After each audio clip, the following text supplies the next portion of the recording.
안녕하십니까. 스피치가 스펙을 이긴다의 저자 공미정입니다. KBS 스튜디오의 천일야와 쾌 얽힌 야한 이야기, KBS 아나운서 이계진 충격 방송 비화, 뉴스를 말씀드리겠습니다. 딸꾹. 오늘은 27번째 낭독 시간입니다. 읽어드릴게요. 방송은 정치인에 민감하고 정치인은 방송에 민감하다. 민감하다 보니 가끔 실수를 저지른다. 어느 날 S방송국에는 대폭의 승진 인사가 있었다. 지인은 물론 별 친분 관계도 없는 정치인들의 축전이나 화분이 줄줄이 도착했다. 그러나 그 대폭 승진 인사 속에 단 한 사람만은 축하받기 싫은 곳으로 자리 이동이 있었다.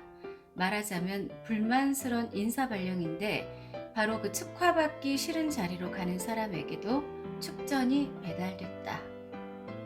승진을 축하하며 멀리서나마 앞날의 무궁한 발전을 빕니다.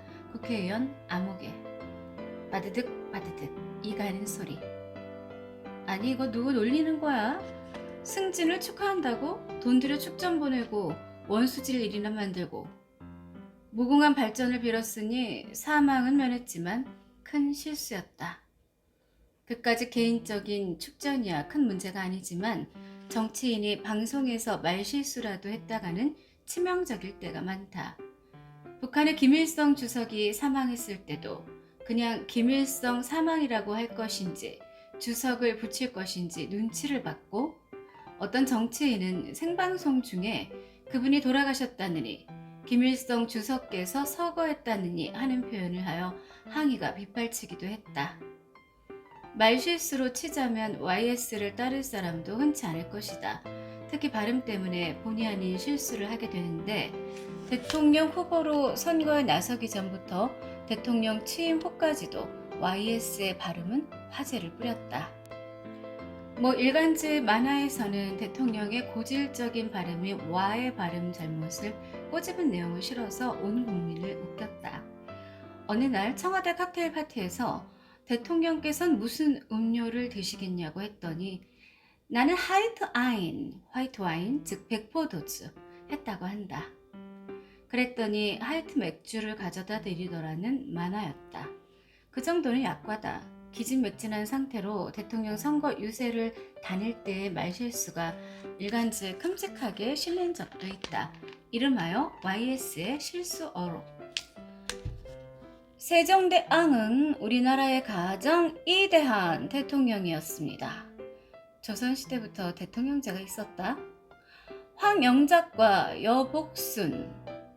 스포츠 소식엔 영 자신이 없기도 하신지 황영조와 여갑순인데 우루과이 사태 라운드. 뭐든 마음에 안 들면 그런 선입견에 따라서 이런 표현이 나올 수 있음. 걸식아동, 결식아동. 걸식은 거지의 행동임. 아름다운 지하자원, 자연환경. 제가 이곳 보천 대령에, 대천 보령에 와서 보니.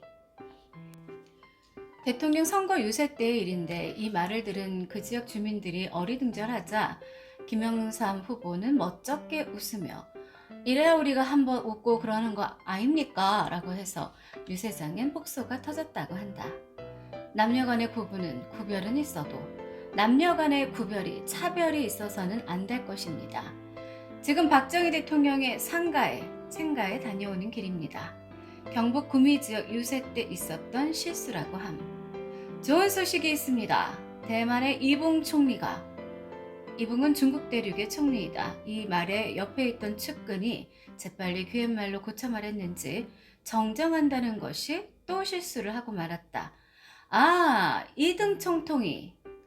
대만 총통은 이등휘임. 아무리 이대한 상상이라도 괴엄을 당할 수는 없습니다. 아니면 괴엄, 경험의 발음불량이었음. 전봉준 장군, 고택에 다녀오는 길입니다. 정몽준 장군? 정몽준 씨라면 라이벌 대통령 후보인 정주영 씨의 아들이 아닌가. 신경 쓰이는 집안이니까 자연스럽게 흘러나온 것 아닌지. 92년 12월 16일 대통령 선거 투표일 이틀 전이라서 그런지 후보 간의 비난과 흑색 선전 폭로전이 볼만했다. 볼만하다니 좋다는 뜻으로 오해될지 모르겠으나 한심했다는 뜻으로 한 말이다. 당당한 자기 주장이 아니라 상대방 비방이라니 치졸한 사람이나 할 일이다. 대통령 후보를 지원하는 방송 지지 연설자도 인기 연예인이 많았다. 연예인의 칭찬을 들어야 하는 대통령을 뽑는가 보다. 대중적 인기를 의식해서 그렇긴 하겠지만 왠지 얄팍해 보였다. 그 무렵 역시 당선 유력한 후보인 김영삼 후보는 발음의 어려움 때문에 고생하고 있었다. 그의 정적편에서 만들었음직한 우스개가 널리 퍼져 있었다. 모 지역 유세 때 유권자들을 향해 소리치기를 여러분, 우리의 경제는 지금 위기입니다 했더니 유권자들이 박수와 함께 환호하더라는 것이다. 아니, 우리의 경제가 위기라는데 박수를 치다니. 알고 보면 유권자들의 귀에는 우리 경제는 이깁니다로 들렸기 때문이라는 것이다. 우리의 경제가 승리할 것이라는데 어찌 박수가 없겠는가. 후보들은 계속되는 유세 강행군으로 거의 탈진 상태였다. 그 무렵 무슨 행사장에 가보면 반드시 각 당 대통령 후보들이 순차적으로 다녀가는데 마치 마지막 라운드에 나온 권투 선수 모습이었다.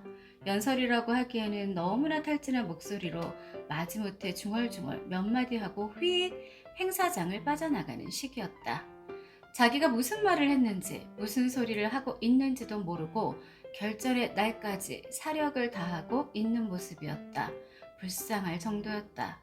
요실금이라는 점잖은 표현을 쓰긴 했지만 어떤 후보는 선거전을 치르는 동안 오줌을 흘렸다는 소문까지 퍼졌으니까 오직 대통령이 되기 위하여. 그 무렵 세모 후보는 SBS 방송연설 녹화 때 이상한 말을 했다. 제가 대통령이 되면은 고등학교만 졸업하면 한 사람도 대학에 가는 사람이 없게 하겠습니다. 이게 무슨 소릴까? 학력이 중요하지 않은 사회를 만들겠다는 건가? 아니면 대학 입시의 고통을 완전히 덜어주어서 자동 진학을 시키겠다고 입시지옥 해결책을 제시하려다가 잘못된 건가? 때는 마침 대학 입시 문제 때문에 고민하는 사람이 많은 12월이었으니까. 결국 녹화는 다시 했다. 고등학교만 졸업하면 한 사람도 대학에 못 가는 사람이 없게 하겠다는 말에 오발이었다는 것이다. 악성 루머나 그럴듯한 스캔들은 또 얼마나 많이 난무하는지. 세모 교수의 세모 사라의 음란성 문제가 법정으로까지 비화됐을 때 대통령 선거의 열기 속에도 모 후보의 여성 편력 문제와 결부돼 그럴듯한 소문이 나돌았다. 즉, 모 후보의 여성 편력과 소설 제목인 세모 사라는 무관하지 않다는 것이다. 돈 많은 후보와 함께 평소 즐거웠던 4명의 라짜 가진 여자들의 이름이 모여 사라가 됐고 이를 사라로 썼다는 그럴듯한 이야기였다. 머리들도 좋다. 아싸란 말아라. 바로 그 후보에 대한 뉴스의 오류가 방송 심의에 지적된 적이 있다. 앞부분 생략. 경제난을 해결하는 데는 경제를 알고 경험이 부족한 자신이 적임자라며 지지를 호소했습니다. 이하 생략라는 뉴스였다. 부족하는 풍부한의 잘못이라는. 방송, 특히 TV방송을 통한 녹화 유세에는 효과가 크기 때문에 각 후보들은 돈을 물쓰듯 하며 방송 시간을 샀다. 그러나 그것은 몇몇 뒤가 든든한 재력 있는 후보들 경우의 이야기다. 돈이 없어 쩔쩔매는 후보들은 민중이나 지지자들의 주머니를 털어 겨우 한두 번 TV에 얼굴을 내밀 수 있었다. 어느 날 아침 S방송국에서는 M방송국, K방송국과 시청률 경쟁에서 우위를 확보하기 위해 머리가 희끗희끗한 임원과 간부들이 모인 가운데 진지한 작전회의가 열리고 있었다. 이 방법 저 방법 갑론을박하며 심하게 회의를 진행하는 도중에 광고 담당 이사가 조용조용 문을 열고 들어섰다. 편성 이사님, 네, 뭔가요? 저 회의 중에 죄송합니다만 드릴 말씀이. 네, 말씀하시죠? 저 백기환 후보는 돈을 걷어도 액수가 모자란다니 그냥 기본 편성대로 환원해야 할까 봅니다. 즉 TV 유세 시간을 못 줄 형편이라는 뜻. 그래요? 그거 참 걷어도 안 되면 어쩔 수 없죠 뭐. 그냥 시간을 내줄 수도 없고.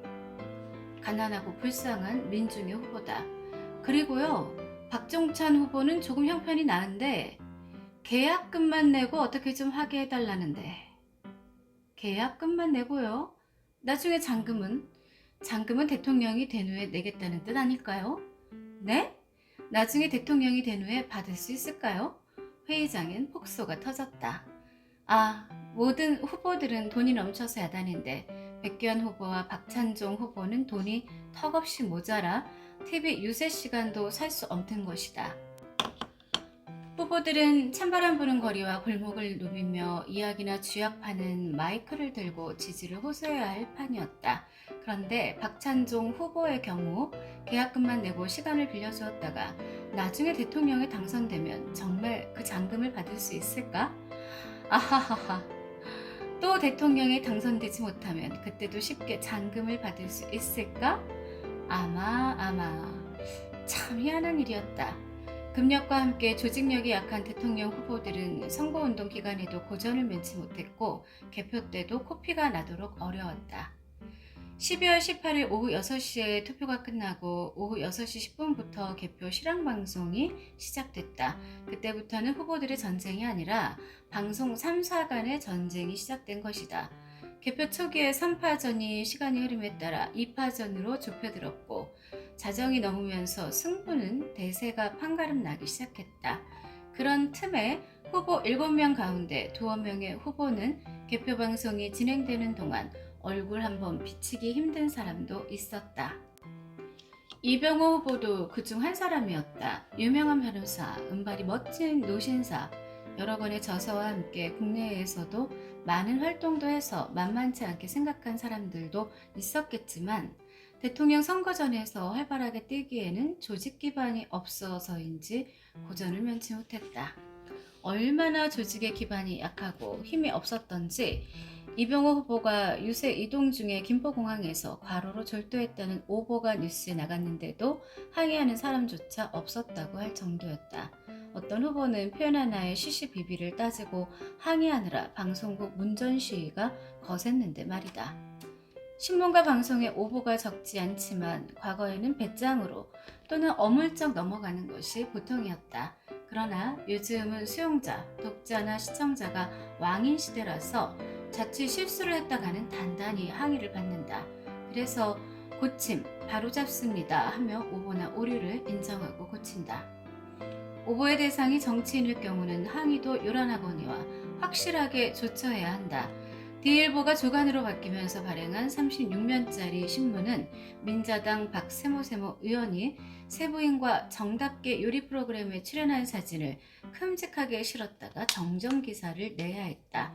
내용인즉 SBSTV의 인기 프로그램 남편은 요리사에 박유열이 출연했다는 홍보 기사에 진행자인 배윤자 씨와 나란히 찍은 사진을 설명하며 박세모 민자당 의원 부부라고 오기했던 것이다. 앞치마를 두르고 요리 연구가와 정답게 찍은 사진이 부부처럼 보이기는 했다. 방송은 400회를 맞이할 정도로 인기였고 진행자인 요리 연구가의 얼굴도 꽤 알려졌거니와 박유원의 진짜 부인도 보통 사람이 아닌 디자이너 이땡땡 씨였기 때문에 단단히 사과를 했어야 했을 것이다. 그러나 이상하게도 방송의 말실수는 신문의 글자 실수처럼 사후 정정이 많지 않고 진행자 스스로의 정정이 아니면 그냥 넘어가는 경우가 많다. 강원도 명주 양양, 철원 화천, 경상북도 예천 등 세 군데에서 국회의원 보궐선거가 있었다. 93년 6월 11일의 일이었다. 6월 12일의 개표 결과는 명주 양양에서 민자당의 김명윤 후보가 이길 것이라는 예상을 띄었고 민주당의 최욱철 후보가 그리고 경북 예천에서는 민자당의 반영식 후보가 각각 승리했다. 또 철원 화천 지역에서는 민자당의 젊은 후보 이용삼 후보가 민주당의 김철배 후보를 누르고 압승했다. 이용삼 후보가 김철배 후보를 이긴 것은 당초 예상했던 대로라는 평이었다. 게다가 뉴스의 오독도 그런 조짐을 보였으니까. 어느 날 TV뉴스 앵커는 뉴스를 전하면서 이용삼 후보가 김철배 후배를 쉽게 따돌릴 것이라고 했다. 김철배 후배? 자기 후배는 아닐 터이고 발음 심리상 김철배라고 하고 나니 배자의 영향인지 후보를 후배라고 하게 됐던 것이다. 그래도 들었는지 못 들었는지 패자는 말이 없었다. 개표 방송을 할 때도 아무개 후보 몇 표를 밤새 반복하다 보면 정신이 멍해지면서 입술이 꼬여드는데 새벽녘이면 흔히 박세모 후보 100포라고 하기 일수다. 정치적인 관심사에 대한 표현은 실수이거나 의도적인 것이 아니라도 매우 신경이 쓰인다.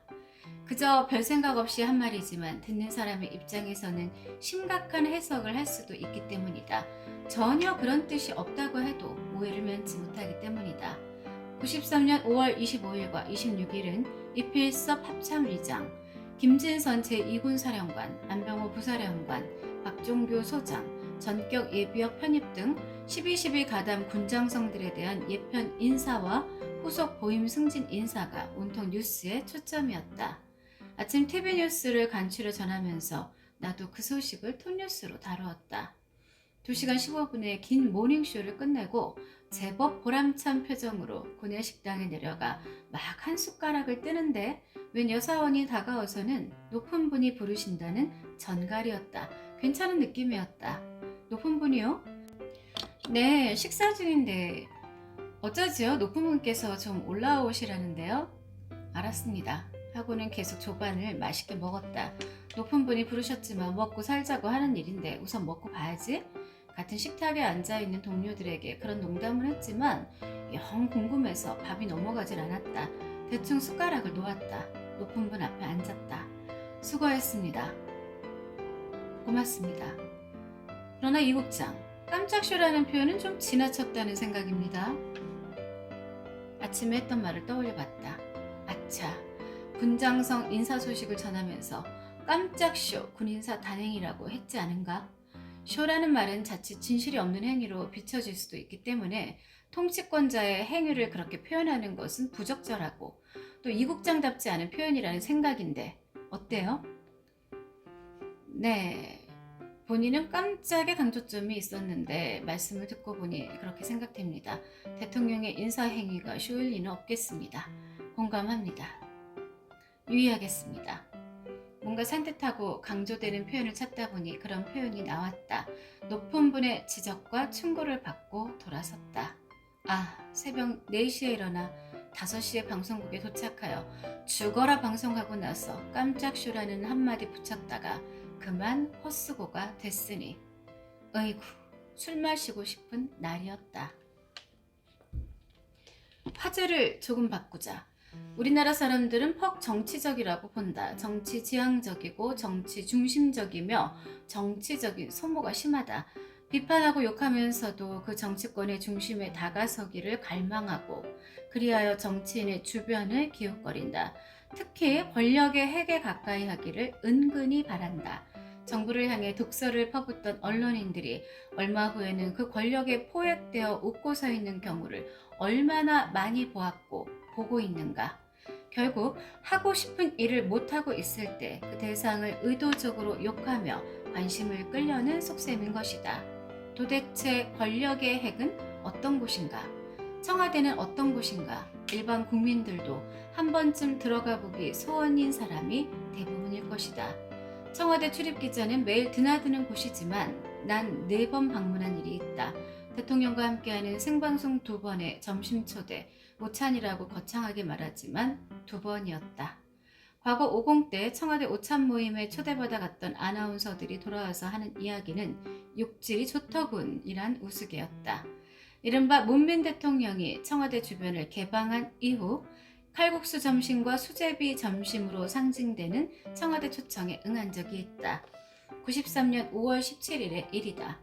5월 17일이면 5.17, 바로 전날에 5.16과 바로 다음날에 5.18 등 역사의 기억과 골이 깊게 새겨진 날의 가운데 토막날이다.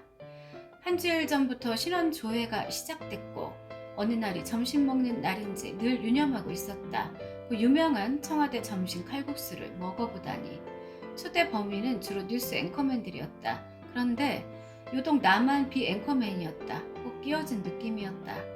K방송에서 CLY 앵커맨과 LH 등 앵커 우먼, N방송에서 CE 앵커맨과 B 앵커우먼, 그리고 S방송에서 M 앵커맨과 C 앵커우먼, 그리고 각 라디오 방송의 뉴스 프로그램 진행자들이었다.